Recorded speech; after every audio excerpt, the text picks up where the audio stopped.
News 24 के मंच से समाजवादी पार्टी अध्यक्ष अखिलेश यादव का बड़ा बयान, कहा 2022 में प्रदेश को मिलेगी नई सरकार। अखिलेश यादव ने न्यूज 24 के मंथन में योगी सरकार पर साधा निशाना, कहा यूपी में निवेश नहीं लाए, अमेरिका की एक तस्वीर ले आए। यूपी के विकास पर अखिलेश यादव ने योगी सरकार को लिया आड़े हाथ, बोले बीजेपी झूठे प्रचार का प्रशिक्षण केंद्र चलाती है।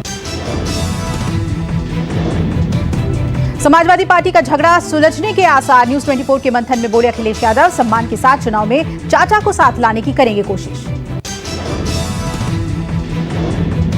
यूपी चुनाव से पहले अखिलेश यादव का बड़ा बयान, बोले विधानसभा चुनाव में राष्ट्रीय लोकदल और चाचा शिवपाल यादव के साथ गठबंधन करेगी समाजवादी पार्टी।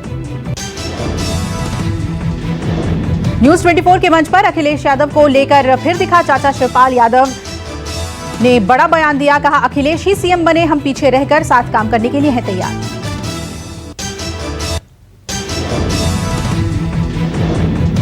न्यूज 24 के खास कार्यक्रम मंथन में उत्तर प्रदेश के सीएम योगी का बड़ा बयान, कहा सरकार धमक और हनक से चलती है। सीएम योगी ने अपनी सरकार की तारीफ करते हुए कहा कि यूपी की टैगलाइन काम दमदार, छा गई योगी सरकार। न्यूज 24 के मंच से सीएम योगी ने अखिलेश यादव पर साधा निशाना, कहा अखिलेश यादव जनता का अपमान कर रहे हैं। सीएम योगी ने प्रदेश में कानून व्यवस्था को लेकर थपथपाई अपनी पीठ, बोले यूपी को दंगा और भय मुक्त राज्य हमारी सरकार ने बनाया। मंथन उत्तर प्रदेश कार्यक्रम में सीएम योगी ने बीएसपी एसपी को लिया आड़े हाथ, कहा जब मौका मिला तो काम क्यों नहीं हुआ। न्यूज 24 के मंथन कार्यक्रम में किसानों पर सीएम योगी ने दिया बयान, बोले 2014 के बाद से किसानों को सम्मान मिला।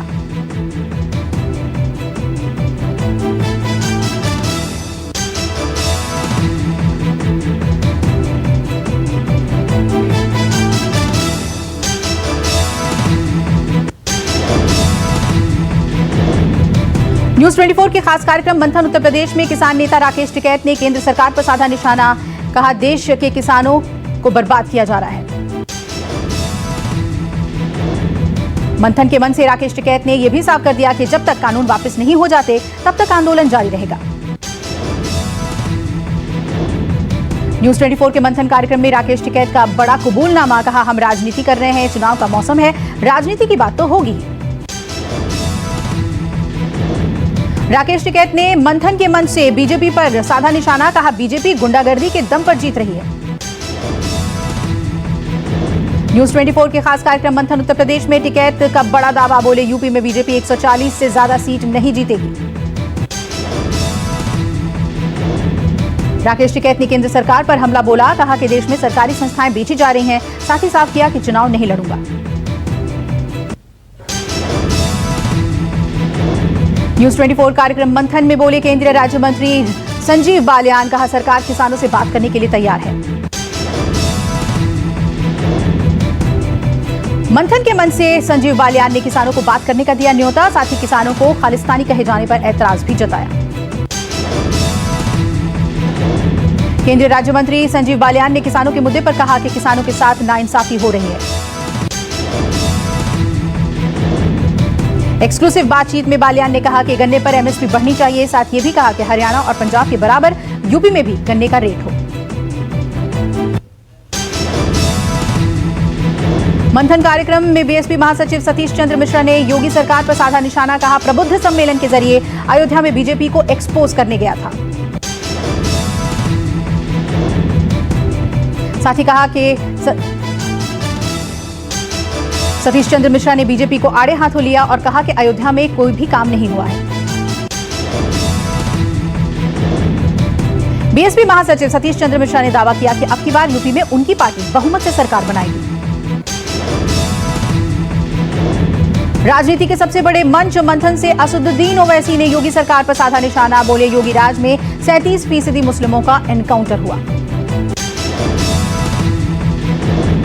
एआईएमआईएम चीफ ओवैसी ने कहा कि यूपी में मुसलमानों को डराया जाता है, साथ ही कहा कि गंगा जमुनी तहजीब अब नहीं रही। मंथन के मंच से ओवैसी ने बीजेपी को घेरा, कहा बीजेपी के 33% विधायकों पर क्रिमिनल केस, साथ ही कहा सेल्फ डिफेंस में जवाब देने का मतलब भड़काना नहीं होता। महंत नरेंद्र गिरी मौत मामले में एसआईटी ने आद्या प्रसाद तिवारी को किया गिरफ्तार। सुसाइड नोट में था पिता और बेटे का नाम। महंत नरेंद्र गिरी के शिष्य आनंद गिरी के बयान और कथित सुसाइड नोट के आधार पर आद्या तिवारी की गिरफ्तारी हुई।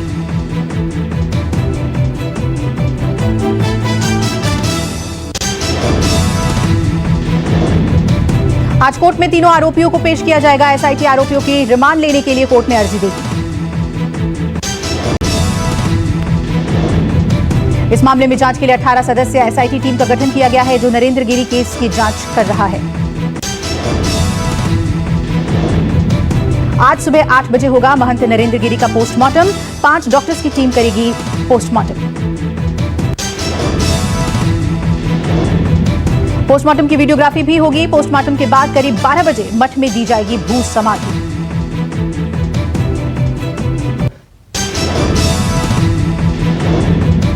तीन दिन के अमेरिकी दौरे पर आज वॉशिंगटन पहुंचेंगे प्रधानमंत्री नरेंद्र मोदी। पीएम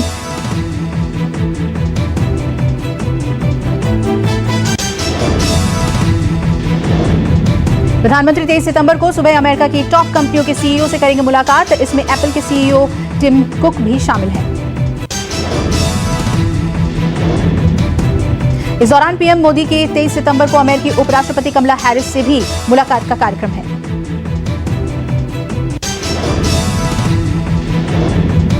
चौबीस सितंबर को पहली बार एक मंच पर जमा होंगे क्वाड देशों के नेता। राष्ट्रपति जो बाइडेन से भी करेंगे मुलाकात। इस दौरान पीएम मोदी के साथ जापान और ऑस्ट्रेलिया के पीएम भी शामिल होंगे।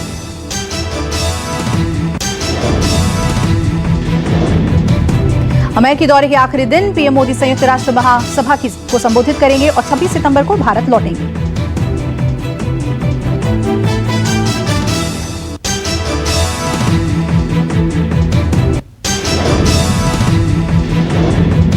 प्रधानमंत्री नरेंद्र मोदी ने फ्रांस के राष्ट्रपति से फोन पर की बात। अफगानिस्तान के हालात पर की चर्चा।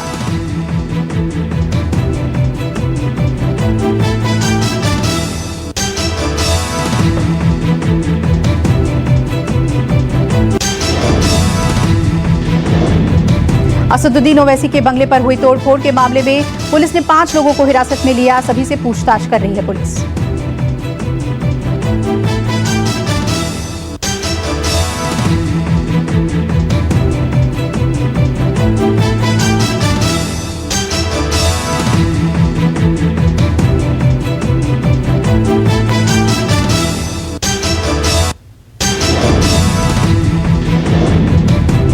एयर मार्शल वीआर चौधरी होंगे अगले चीफ ऑफ एयर स्टाफ। रक्षा मंत्रालय ने दी जानकारी। वीआर चौधरी अभी एयरफोर्स के वाइस चीफ मार्शल हैं। वायुसेना प्रमुख आरकेएस भदौरिया का कार्यकाल 30 सितंबर को खत्म हो रहा है। दिल्ली में आज भारी बारिश का अनुमान। मौसम विभाग ने जारी किया ऑरेंज अलर्ट। देश ने पार किया 82 करोड़ लोगों को वैक्सीन लगाने का लैंडमार्क। कल लगाई गई 68 लाख डोजेस।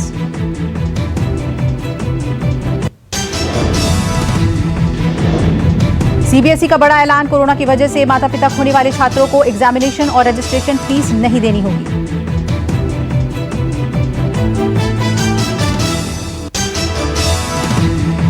यूपी के पुलिस ने गैंग के 2 सरगना समेत 3 लोगों को चंदौली में गिरफ्तार किया। साथ ही पुलिस ने एक ट्रक, एक कार और पिकअप गाड़ी को भी बरामद किया।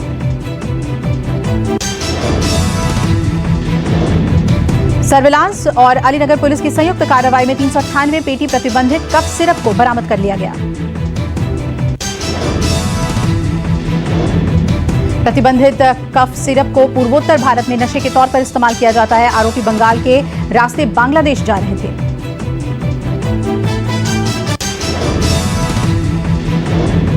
प्रतिबंधित कफ सिरप को बिहार से पश्चिम बंगाल के रास्ते बांग्लादेश लेकर जाते थे। वहां से जाली नोट लाकर पूर्वांचल में सप्लाई करते थे।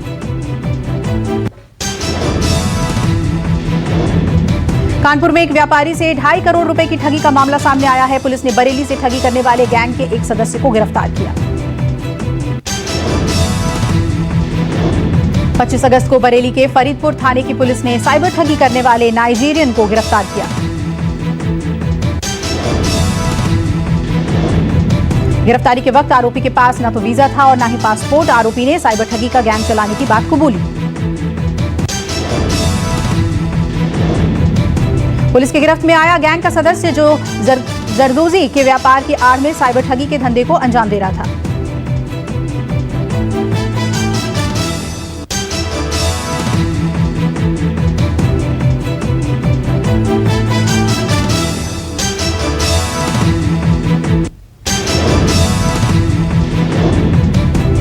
दिल्ली के कालकाजी इलाके में एक विदेशी मूल की महिला और उसके बच्चे का शव मिला। शव मिलने से इलाके में हड़कंप मचा।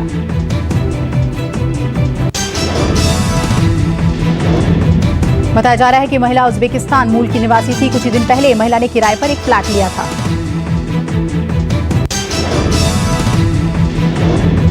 घटना की जानकारी मिलते ही पुलिस मौके पर पहुंचकर शव को पोस्टमार्टम के लिए भेज चुकी है। साथ ही पुलिस विदेशी मूल की इस महिला की एक शख्स की तलाश में जुट गई है। यूपी के बुलंदशहर में लैब टेक्नीशियन की गोली मारकर हत्या कर दी गई। हत्या से इलाके में सनसनी फैल गई। पुलिस ने आरोपी को गिरफ्तार किया। आरोपी शराब के नशे में धुत था। अवैध तमंचे से लैब टेक्नीशियन को गोली मारी। घटना चांदपुर चुंगी पर स्थित ब्लड टेस्टिंग लैब की है। देश में 24 घंटे में कोरोना के 26,115 नए केस दर्ज किए गए। 252 की हुई मौत। देश में कोरोना संक्रमितों की संख्या बढ़कर 3 करोड़ 35 लाख। अब तक 4,45,000 से ज्यादा की हुई मौत।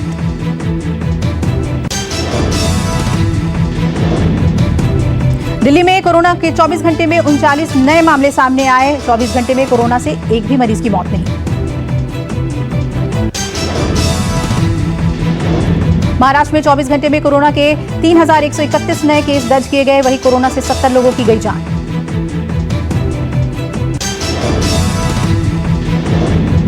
केरल में 24 घंटे में कोरोना से 15,768 नए केस दर्ज किए गए। 24 घंटे में कोरोना से यहां 214 लोगों की हुई मौत। यूपी में 30 जिले कोरोना संक्रमण से मुक्त। 67 जिलों में नहीं मिला कोई नया केस।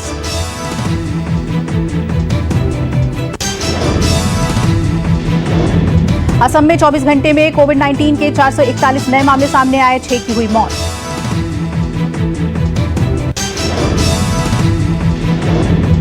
तमिलनाडु में 24 घंटे में कोरोना के 1,646 नए केस दर्ज किए गए। प्रदेश में 16,993 एक्टिव केस।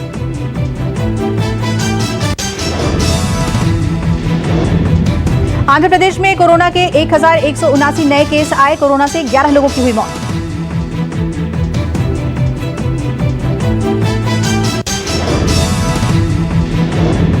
हिमाचल में 24 घंटे में 255 नए मामले सामने आए। 24 घंटे में 2 लोगों की हुई मौत।